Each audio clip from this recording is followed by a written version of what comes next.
everybody, what's up? It's Red from hashtag The More You Know and Coffee and Conversation. I'm here with Underground Media tonight to talk to you about Anchor FM. If you have not heard about Anchor, it is the easiest way to make a podcast. Let me explain. Anchor is your one-stop shop for podcasts. First, Anchor is free. That's right, you heard me correctly. It is free. Anchor will provide you with the creation tools necessary to record and edit your podcast straight from your phone or your computer. Anchor will then distribute your podcast for you to Spotify, Apple Podcasts, and many other platforms. Do you like to make money? Sure you do. We all do. Who doesn't? You can make money with your podcast with no minimum listenership required. That's right, no minimum listenership. How awesome is that? So do yourself a favor and go to www.anchor.fm or go to your app store and download the free Anchor.fm app and get started today.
Hello, everybody, and hopefully you all can hear me as I am working on getting everybody here.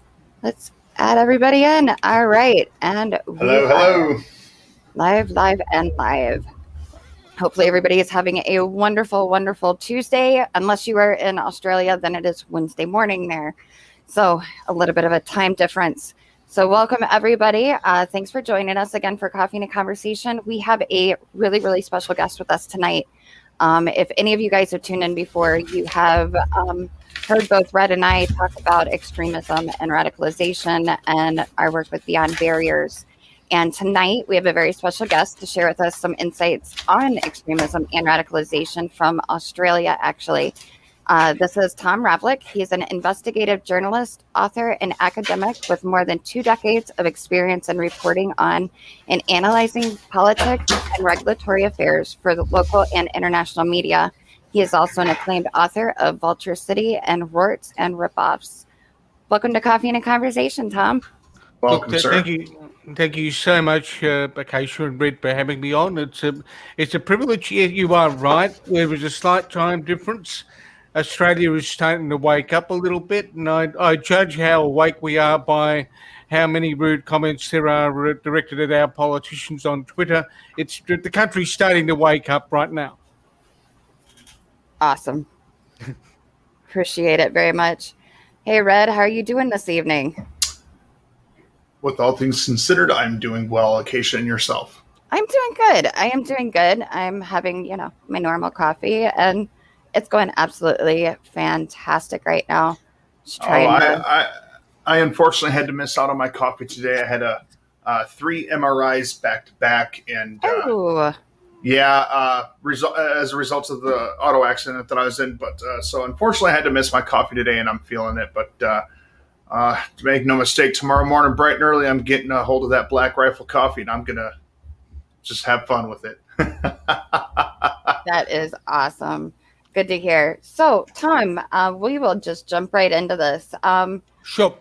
Give us a little bit of background on you and what you do and how you got into doing this.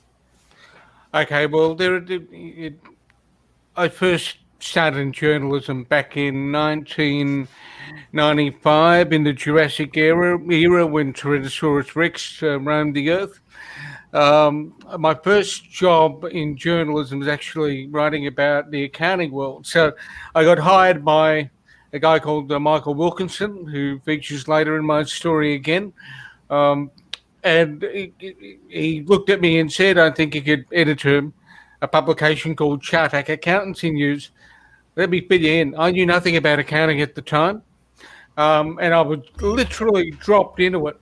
So from that point on, for a good decade, I was involved in writing about sort of financial crime, accounting, corporate law, all that sort of stuff that sometimes tends to be seen by people as a non-medical cure for insomnia, right? Right.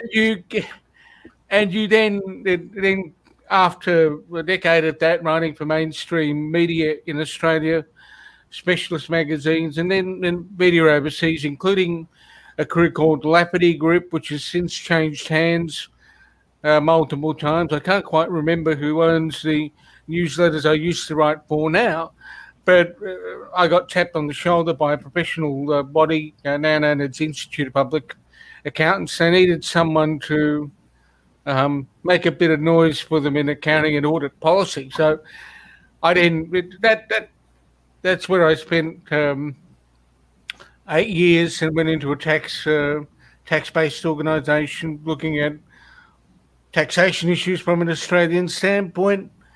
Finished there in 2016.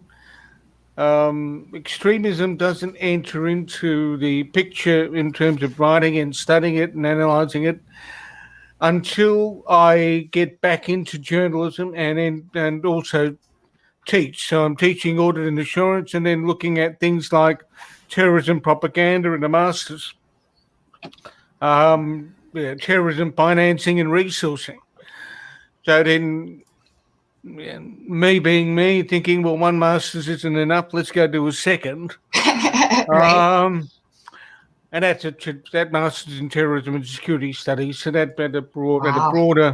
broader base for looking and analysing history of terror organisations, right-wing extremism and terrorism, looking at terrorist operations, how people who like blowing things up do what they do and what other people learn from them. Right. So we meet at a point in time where I've spent 4 years looking at extremism and terrorism in some respects in an academic sense, but also now having moved into reporting on it a bit more extensively. That is awesome. Now, you said you got it. You said you got a master's in the terrorism studies. Masters in terrorism and security studies. So that Wow. the components of that are basically looking at principally history and the unit on the history of terrorism. Looks at the breadth of terror networks, their history, their raison d'etre, their reason for being, and then you've got the other sort of units that dive into specific areas, whether it be jihadism, whether it be right-wing terrorism. There's a unit that I completed earlier this year that looks at transnational organised crime, and then, well, not so long ago, we get the news about Operation Ironside with the cooperation from the Federal Bureau of Investigations in your country and the Australian Federal Police. That was a bit of a mouthful, but on Operation Ironside and the way in which they managed to con people into using an app on a phone that was locked for all other purposes. Right. It's an interesting period to be looking at it, all of these issues. Right. It's very fascinating. And I noticed you mentioned how you follow the money essentially. And a lot of people don't realize that when it comes to terrorism and a lot of these groups that they are funded somehow. And some of them are funded very well. And typically to get to the bottom, you have to follow the money. So I was interested that you brought that up. Now, right now, I know here in the US and abroad, extremism and radicalization is a huge, huge thing, especially the threat of right-wing extremism. How are things faring down there in Australia right now? Because I know you guys are having some issues right there right now and have an inquiry opened up down there. Can you tell us a little bit about that? Okay, let's begin where our security organisation, ASIO, the Australian Intelligence and Security Organisation, sees things. Now, they have publicly said that the caseload related to right-wing extremism, that is, things they're looking at in the area of right-wing extremism, or as we call it now, ideologically inspired violent extremism. That has led to a political debate, which I'll get to in a moment. But 40% of their workload is an increased thing is in the area of looking at right-wing networks and white supremacist networks that are other than jihadist networks, that are otherwise known as religious-inspired, violent extremism, right? Mm-hmm. So you're sitting. Those two terms, by the way, have caused a political debate down here because people aren't used to thinking outside of that what we call colloquially here in this country and no doubt in the US, the culture wars. There's always a left and a right. There's always right. There are always people fighting against each other in some format. Whereas what security agencies in Australia and overseas are doing, they're saying, listen, we're not interested in policing opinion. We're interested in whether or not people are going to engage in violent extremism. That is what we're interested in. Right. Right. Now, it may be different on Twitter when people on Twitter want to block people, shut people down, and not listen to the views of others, or recommend that security agencies should be looking at certain politicians or the friends of politicians. Mm-hmm. Twitter is not an intelligence age. Twitter is a neat little free for all that provides some of us with an interesting spectator sport during the day. But at the serious end of the security organisations like ASIO and like our police organisations here in Australia, their mission is to try and make sure that violent acts do not take place, that people are not don't have their property damaged, or that lives aren't affected. And that can be an interesting part of the debate, because some people will want action taken on a group simply because of the perspective they hold. Nobody's got the resources to be able to do that. And for those listening or watching, you might even want to have a look at a recent academic paper written by Sophia Moskalenko and Clark Macaulay in Perspectives on Terrorism, which looks at QAnon and how QAnon ought to be, or QAnon, depending on which part of the world you're at. Right. It's the same kind of crazy, depending. Anyway, no matter how you pronounce it, the Moskalenko Macaulay paper looks at the issue of how QAnon or QAnon ought to be treated in the communication, in the way in which enforcement organisations deal with it. They conclude that you don't police opinion. Stop trying to forcefully de-radicalise people, because it's not going to happen. You'll just push them further into the ideology.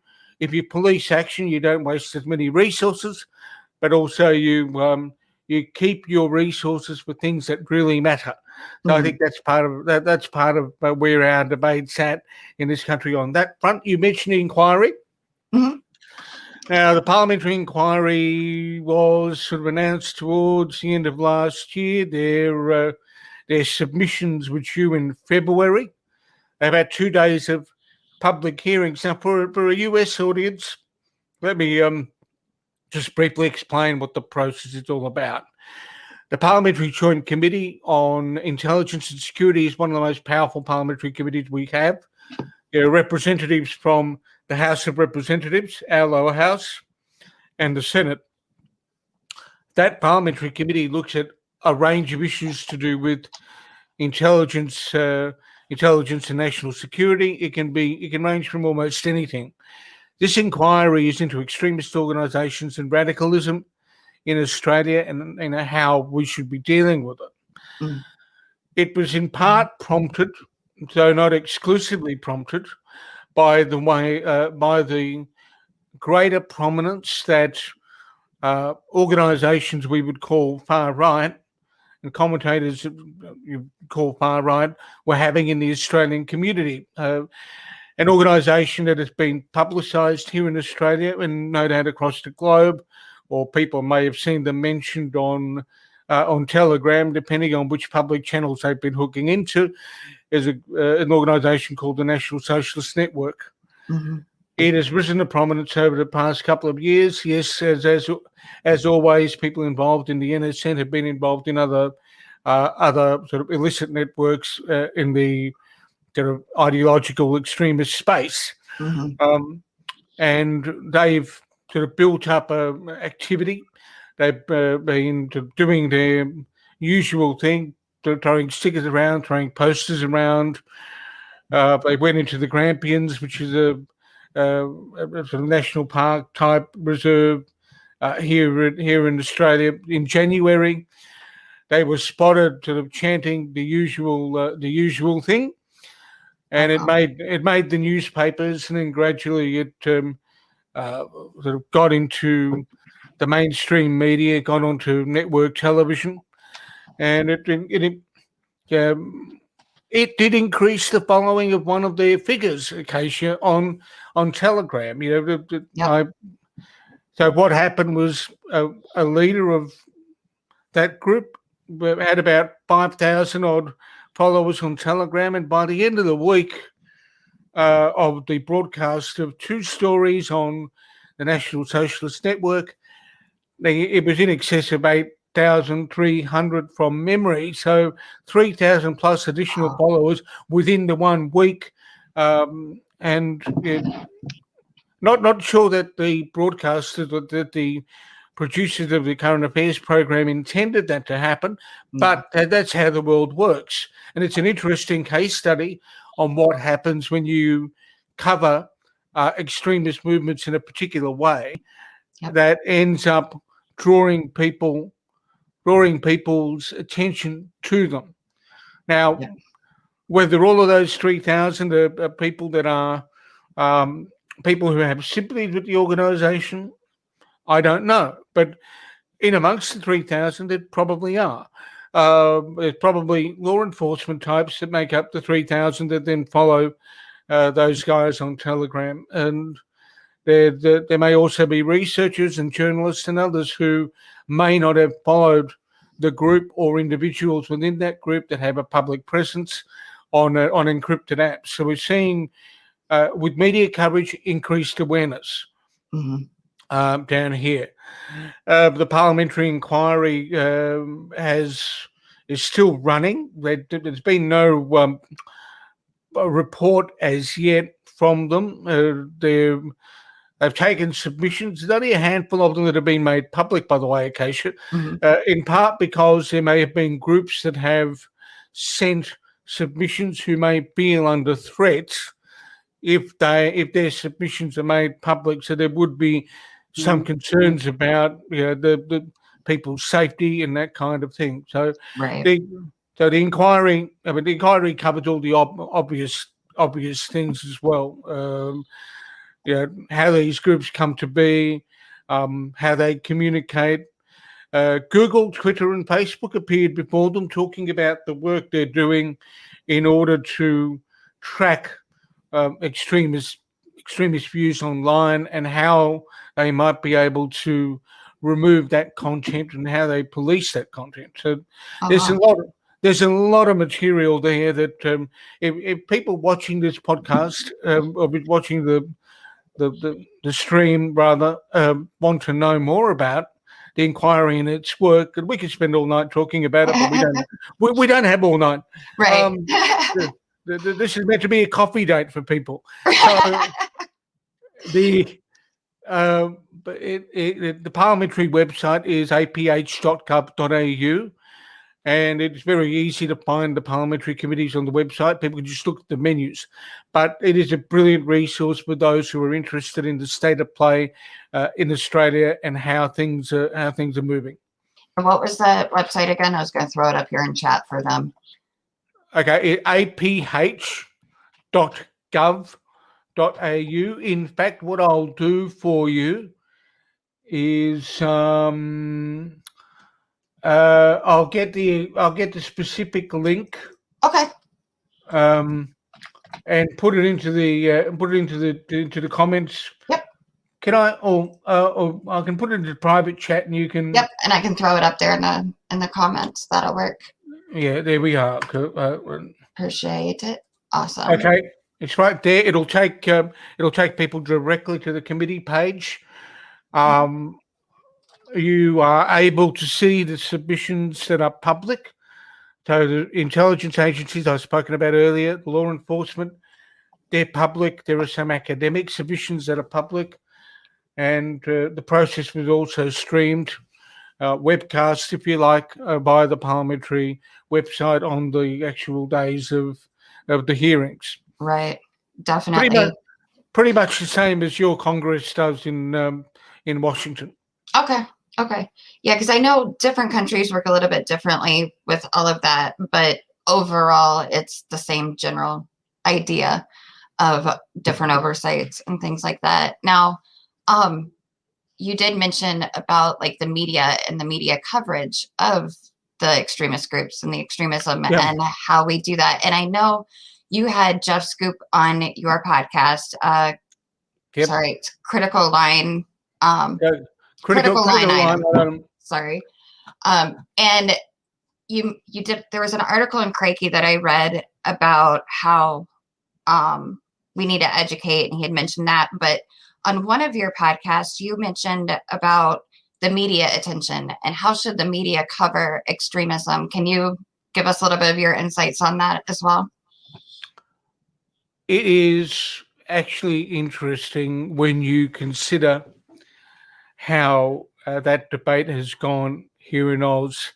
If you take one step back, there was on Telegram and another forum from memory, I think it might have been Gab, the National Socialist Network published its playbook, if you like, its activist manual.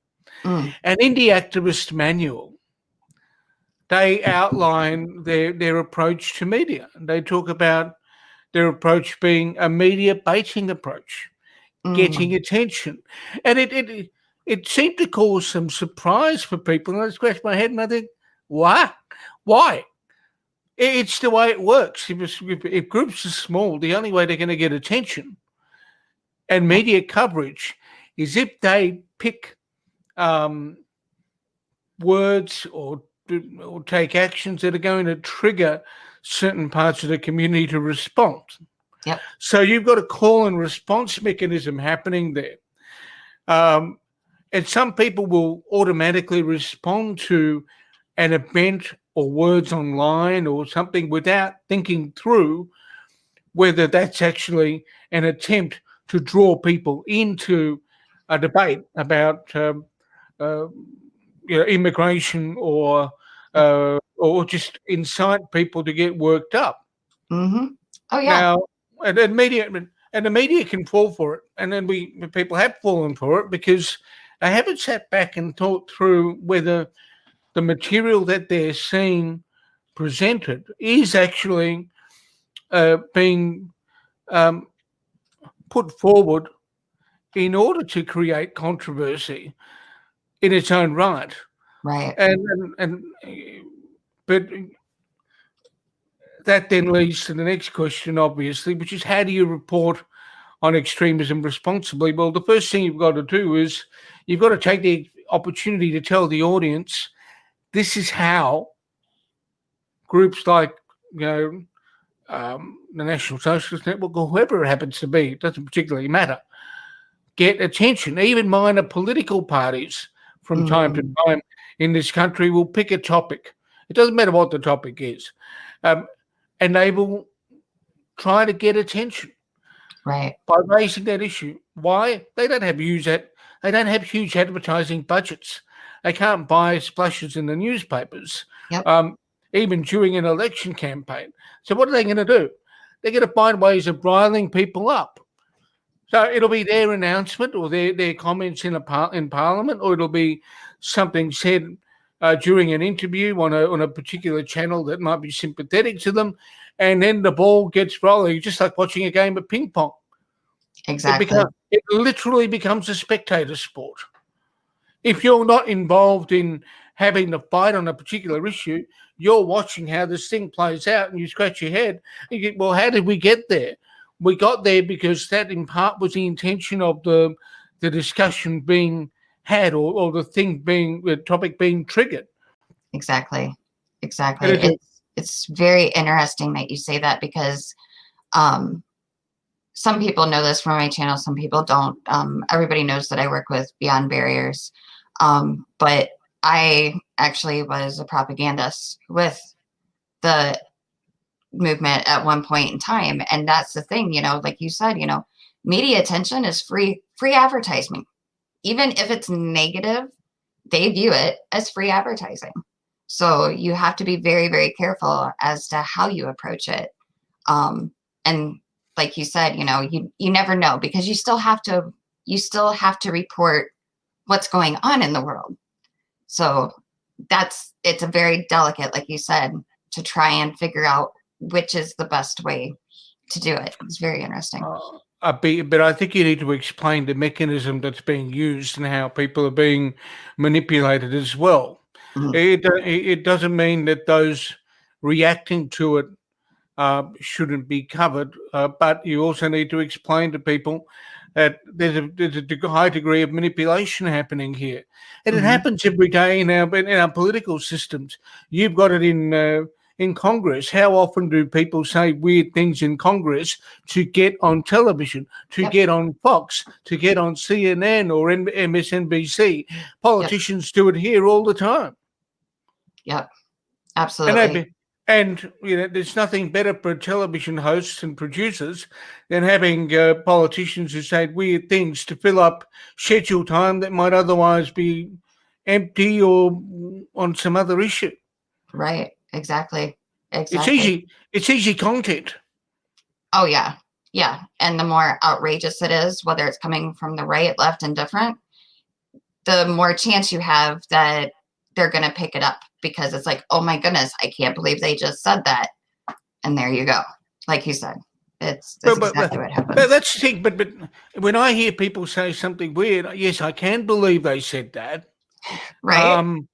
Secondly, I believe it. And then when people sort of say, I can't believe they're still talking about that. Yeah, but they get it from somewhere. So it's in a question of the tactics they use, where they got it from, what the influences are, and you start going down into a better analysis of why people believe what they believe and how they've been caught up in something, which is obviously where my first discussion with Jeff Scoop began, and the second one obviously with the media.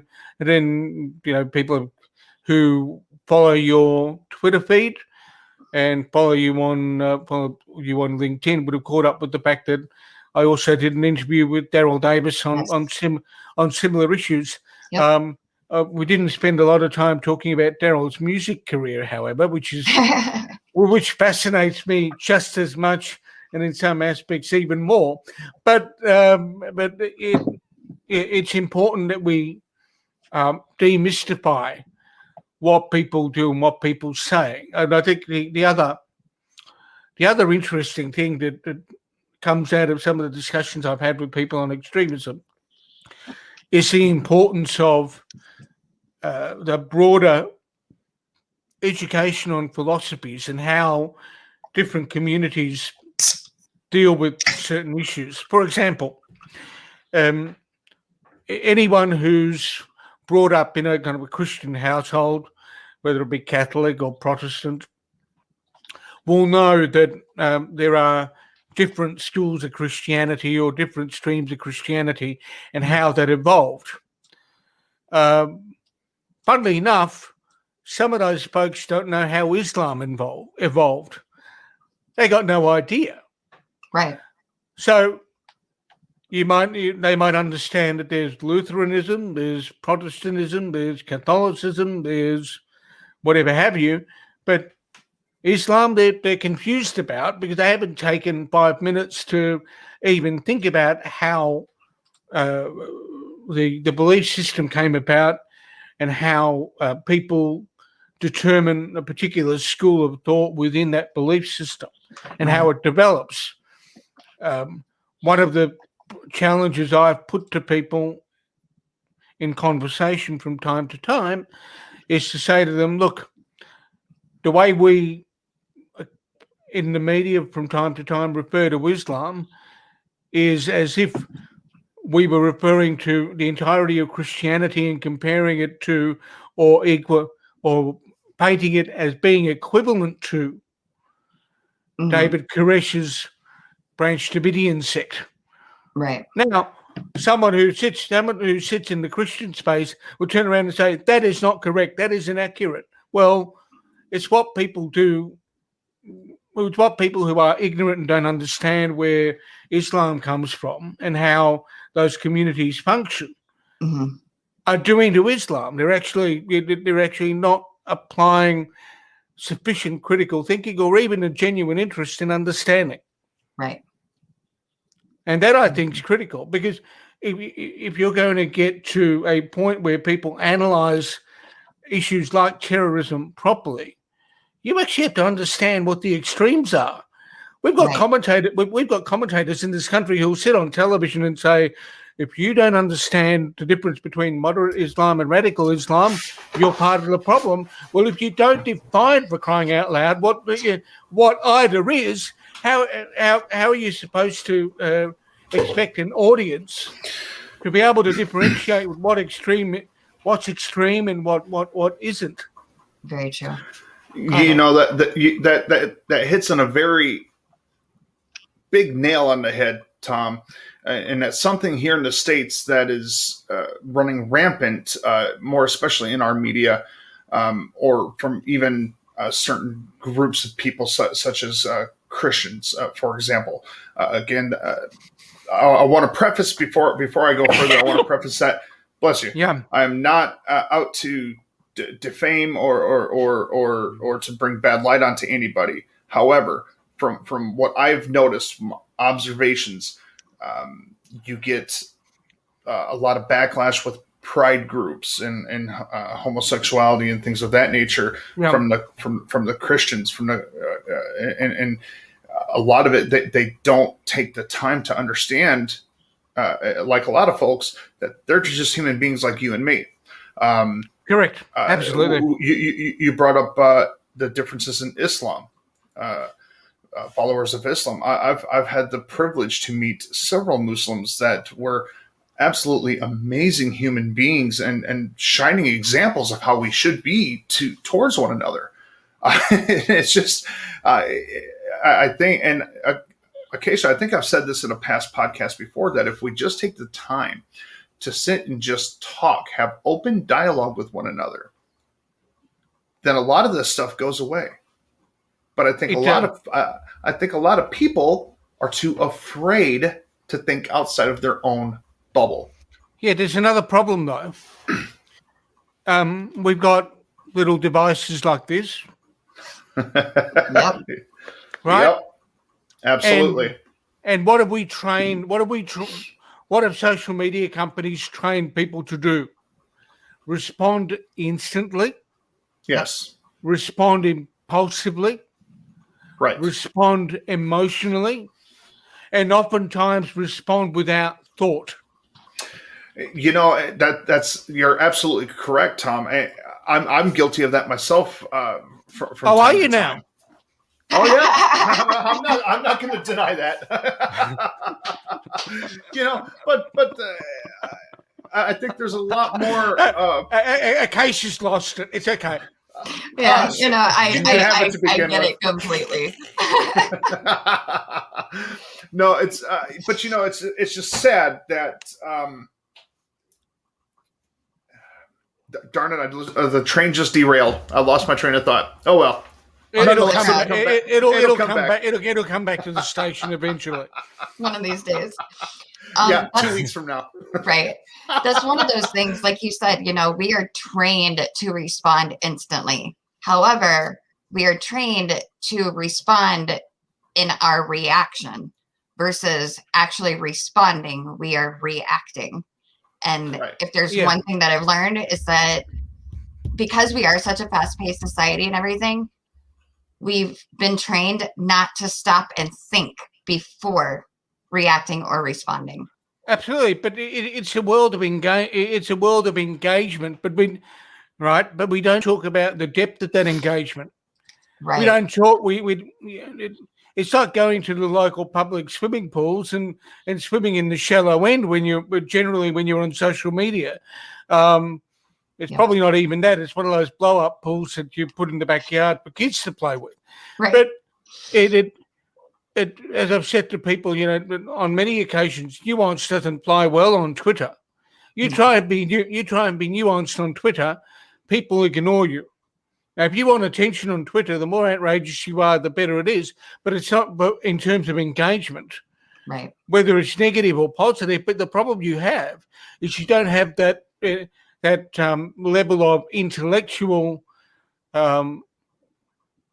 depth that it's required in order to be able to sit down and say, okay, these are issues that need to be teased out in more depth. We've had over the past week a lot of material published online as a result of a program from one of our premier current affairs shows looking at the QAnon and the impact of QAnon on a family that is associated with our that is friends with the. So you've got Coptus, the husband of the friend of our Prime Minister's wife is into the QAnon conspiracy. Okay, and there are two bits of controversy that have been dominating the debate on Twitter and elsewhere. Firstly, did a word ritual appear in a speech delivered by the Prime Minister because of the influence of the Prime Minister's wife's friend's husband, who may have been gay? Now, you're shaking your head, okay? That is where we're at. Yeah. That is where we're at. And I sit back and I look at it and I'm thinking, firstly, whether the word ritual abuse was inserted because of a conversation between someone and the Prime Minister, or whether the word was put in by the PM himself as a result of reading some aspects of evidence or something else, it ended up in there. So the origin ends up being, to me, in part a debate that the Prime Minister can only resolve. Whether he has to or not, is it? Exactly. But that's the influence. So you've got this QAnon influencer that's at the centre of this. So I don't think the Prime Ministerial angle, by the way, is the important thing in that story necessarily. I think it's a second or third level issue for me. It's the impact that extremist groups have on, or extremist ideologies have on the immediate family, and how families rupture as a result. And that, I think, is a far more interesting issue to explore. And that's where I thought the story had a merit, because people need to understand how people become a part of an online movement or a physical movement. What happens to them while they're in that movement? What happens to families while they're in that movement? Exactly. And how they move to exit. What inspires exit from that space? Right. Exactly. And it is true. Like, a lot of people don't, because it is nuanced. And like you said, our online, whether social media, Twitter, Instagram, TikTok, all of those, like, it's there isn't the depth that needs to be there, and they don't have time or need for nuances, and everything can't be solved in a 120 character Twitter response at all, because you just don't get context. You don't get any of that. But people don't realize that there's extremism and extremist groups and people that become radicalized in those movements. Like, there are steps to it, and it affects more than just that person. I know we've talked about, I'm not sure how, I'm pretty sure it's kind of across the board, but we've talked on our show before briefly about like cancel culture and doxing and things like that. And a lot of people don't realize, I understand some of them are thinking they're doing a really good thing by a lot of these things, but they don't realize that these individuals, it's not just affecting them, it's affecting their families. It's affecting people that may have had absolutely nothing to do with their extremism and stuff that are becoming affected by these. And we tend to put everybody kind of in a box, and we forget that this isn't just some unseen enemy that we're trying to fight. I know I've said it before, like when I was involved in the movement, like it was you against the world. What you were doing, you thought was righteous, and the world was your enemy. And anybody that you didn't see the way you did was essentially your enemy. And you took that humanity from them. And because if you saw the humanity, then you'd realize that what you were doing wasn't right in a lot of ways. And I think a lot of times, even with those that are fighting against the extremism and against these radical ideologies and things, you still have to remind yourself that these are still people and these are still families that we're dealing with. And my train derailed on that one, but because I could go on all night about that. However, so for you, Tom, being an investigative journalist and covering a lot of these touchy subjects, I guess you could say, because you don't exactly just follow the mainstream of whatever everybody's popular thought is. Like, I've noticed, I've listened to some of your podcasts and stuff. You are not afraid to challenge the box of thinking. How difficult as a journalist is that for you? Well, for me, it's not actually that hard, because that's the way I must have sort of bounced out into the world. I don't mind pushing people a bit. I don't mind having conversations a bit, because if you look at, and you're right, that if you look at the podcast series, it's not just one type of thing that I cover. I look at back when COVID first hit. I looked at how people should be dealing with each other if they were going back to the workplace environment. You know, what is the psychological impact of isolation, and how do you get people communicating properly when the lockdown ceased? I did that conversation. Must have been to the May, June of last year with a psychologist here in Australia. And we had a conversation about that, and we sort of teased things out so people hearing it understood what to do. I think it's important. Now, firstly, you've got to be, you've got to be prepared to ask sort of hard questions, but also you've got to have the personality that can shoulder that. And I guess for me, that starts not when I started doing journalism, but started when I was born with. So I was born with a rare disorder. So when you've got a rare disorder and nobody else has it, you automatically, you over time, you just build resilience. Okay. And then you build a sense of you don't really care what other people think.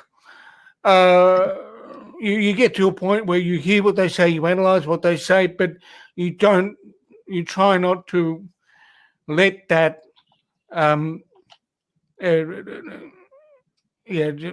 stop you from asking the question you need to ask. You don't let that weigh you down. So there's So when you already feel like you're sitting outside the space, if you know what I mean. Yep. Psychologically, it's easy to look at something and go, well, people haven't asked that question, or people haven't asked that question. I mean, it pops up even when I talk about my academic qualifications with people. Those who know me for the work I've done in the accounting world, if I can put it that way, look at me and sort of say, well, why in heaven's name did you do a master's in terrorism and security studies? Like, weird? Not at all. Not at all. I mean, number one, it's interesting, and number two, if you look at it through the lens of the way those people think, you then say to them, listen, what we have here is a situation where terrorism is all about risk management, right? You're in the business of risk management, risk mitigation. And in analysing the way terror groups operate, the way extremists operate, actually fits in the analytical sort of forensic mindset when you're looking at teaching students, which I've done, audit and how to analyse and work out what the weaknesses are in internal controls, right, in a company. So if you flip that logic into the world of extremism, terrorism, etc., you're looking at what are the things that make a society robust, what are the things that make a society weaker, and open those elements that are weak to exploitation by people who are bad actors, for want of a better term, right, collectively. I don't care what the ideology is. I don't care what they believe in. If they're in the business of exploiting weakness, then we need to be looking at them. right. Right. The other thing that we need to also bear in mind when we look at this stuff is it's not just an analysis of whether there's a weakness and whether there's a weakness that can be exploited. It's also the severity of that particular weakness and vulnerability. Okay? There are politicians that exploit people's emotions every day during question time in our parliament, during parliamentary debate, trying to, build on the base they have in the lead up to next election. You've got people in the United States who are busy doing that very thing on the Republican side, for example. I'm still trying to work out which cereal box Marjorie Taylor Greene came from. And it just, all of that and more. But so you can see how people are priming an audience or priming the people who follow them, right, with more material to solidify their base, but also try and get people who might be non-committal in the centre to shift their way. And and that's how the terrorism stuff comes into play. It is unconventional, yes, I admit. It's a bit weird to people who look at it and don't get it, but it certainly fits in with the sort of analysis I've done in other areas. Right. It's intriguing to me, partially just because like psychology is intriguing to me, and a lot of this has to do with psychology and branches and everything else. So I get it. I think it's fascinating. I think it's just it. I think a lot of people don't get it. They don't understand. Like you mentioned, how it's like, how do you go from just being Muslim to a radical Muslim, or what's the differences? And like, because people don't understand, and we don't take the time to understand many times. We want to say, oh, well, this news channel said it was this, so that's the way it is, instead of using our own critical thinking to then come up with our own response. Now, to what extent, this is an open question, I guess, and I'm still trying to work with. Yeah, and I've been exploring this myself. To what extent is that a problem within the education system and not teaching, not giving people a grounding in philosophy? But young kids today are probably more likely to know what a Kardashians had for breakfast than what and then the history of the US or Australia or the UK or Right. any country in Europe. I mean, if I look at the television that people consume, and I know, or rather watch, here in this country, you look at things like Married at First Sight. You look at reality programs where things are rigged up, things are edited. I mean, I've heard of people who tell me, I watch it because it lets me know how the younger generation lives, or and I've sort of thought, no, those things are so edited and so cut that there'd be people in the younger generation who are on Twitter swearing their heads off, saying, why are these people behaving the way they are? Oh, yeah. But again, that is media baiting an audience and getting a reaction. Yep. And which means I don't have to watch that stuff because I know what's going on. I just look at my Twitter feed. Right, exactly. They saved me a lot of time, I tell you, Acacia. I bet they do. I'll tell you what, years ago when Twitter was like first up and coming, I actually kind of liked it. And now I call it twatter because it's like, it's who can say the most insane thing now. And it's just, it's pure insanity. So I can only take it in small doses. Hey, Red, real quick, did you have any questions for Tom? Sorry, having technical difficulties at the moment. No, it's all good. At the moment, no, I do not. Cool. I was just curious because I know you've been sitting there very quietly. But how are you feeling, by the way, really quick? I know this is kind of totally random part of the conversation, but are we recouping okay here? Yeah, getting there. As I made mention before we went live, I had a series of MRIs back to back today.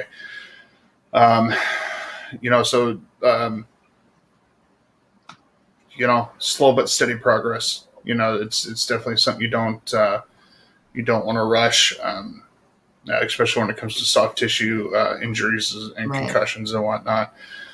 So, definitly. Well, sorry, I didn't mean to. No, you're all right. So there, no, you're all right.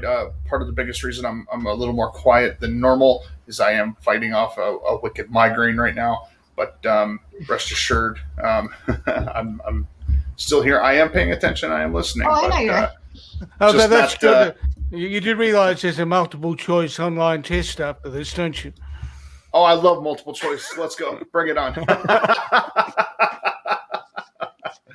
Well, like most things in life, multiple choice is either you have a 50% chance of getting it right and you have a 50% chance of getting it wrong. And if you get it wrong, you go back, you do it again, and you do it right the next time. Mythbusters was one of my favorite shows, and one of their hosts had a comment that said failure is always an option. And indeed it is, because we can always learn from that failure or learn from that mistake. I think that's a common thing in today's society. People aren't learning from their mistakes. And if they are, maybe they're not learning the right thing. Again, this is an observation from a goofy-looking bearded guy. So, well, I completely get that. The occasion is something that might be worthwhile sharing with the audience. We talk a lot about extremism and how societies move further in particular ways. And one of the books that helped me while I was doing a lot of study in the space is this little thing called The Nature of Prejudice. Yes, it's just a small book. Just small. Yeah, tiny. I'll give you the page number right now. And it's how many? 500 odd. Yeah, about 560 odd pages. It is worth, if people are interested in looking at aspects of how prejudice works in society, by all means, get hold of Gordon Allport's Nature of Prejudice. It is very, very good. Definitely put that up in there because always looking for good things to read. And I know there's several that are watching with Universal Discourse. She is co-streaming this as well tonight. Shout out to Universal. And she has a lot of people that do research and analytics and stuff that watch her channel also. So, and thank you, Crowdsource Politics, for the follow. Much appreciated. Absolutely. And Acacia, go ahead. regarding that book, if anyone wants to, you can find it on Amazon.com for $25. Awesome. Cool. It is extremely useful, and there is a wonderful section. I dived into it when I was doing an assignment back, I think it was in early 2018, looking at terrorism propaganda. And there is an excellent chapter in Allport's book on religion and how, if you believe in, and the way he explains it is really, really neat, how if you believe in Proposition A, you couldn't possibly believe in Proposition B. And that sets up the sort of the silo in which you live. If that's how you orient your mindset and orient your philosophy. Right. It's very interesting. It's actually really useful when you're trying to get your head around how people build a narrative, build what I would call a conceptual scaffold for doing bad things. Right. They structure things. They tell you that, as you would be aware, people who are adherents are the good guys. People who aren't strict adherents are the bad guys, and people who want to help those who aren't strict adherents are also bad guys. Right. Right. So all of that kind of stuff is covered, and it's worthwhile. Anyone that really wants to do a bit more in-depth analysis rather than 280 character Twitter post. Right. Exactly. That's the kind of thing we need to be doing. That is awesome. And I don't want to keep you for too much because I know you've got work and whatnot, but I definitely, if you'd be willing, would love to have you on again. Because we could talk about this for ages, really, because I'm completely fascinated, not just in the extremism and the radicalization going on in Australia now, but also because a lot of people don't realize, and you kind of touched on it, everything connects in some way, shape, or fashion.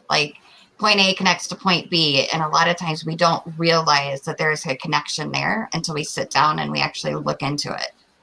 One of the best things that I read was it must be about a page or two in an ancient accounting textbook of all things, was a description of a system of accounting looking like a house. Everything has its place. And if you look at only a room in a house separate from the rest, you're not seeing the full picture.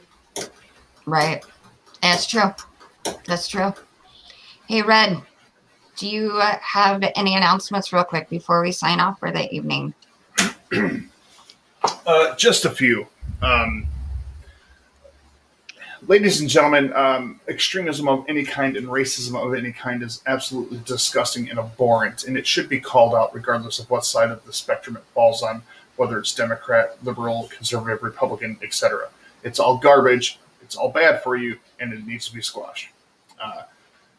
If there is anybody dealing with some mental health problems or crises, please know that you're not alone. There are people out there that care. We want to see you survive. We want to see you live. If you are in the United States, you can call 1-800-273-8255. That is available 24/7, 365 in languages of English and Spanish. If you choose not to want to verbally talk to somebody and you much rather text, please text the word HOME. That's HOME to 741-741 to connect with the crisis counselor. For our friends in Canada, Available 24/7, 365 is 1-833-456-4566.